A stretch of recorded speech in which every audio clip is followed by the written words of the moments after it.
আসসালামু আলাইকুম রহমতুল্লাহ বরকাত।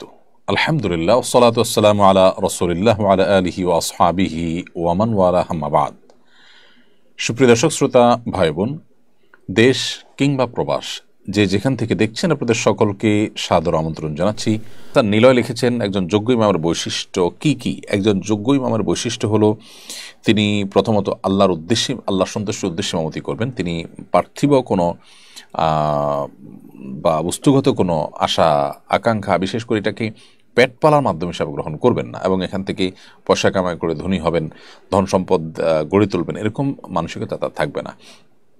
সেবার মানসিকতা, আল্লাহর দ্বীনের খেদমতের মানসিকতা, এগুলো নিয়ে তিনি ইমামতির কাজ করবেন।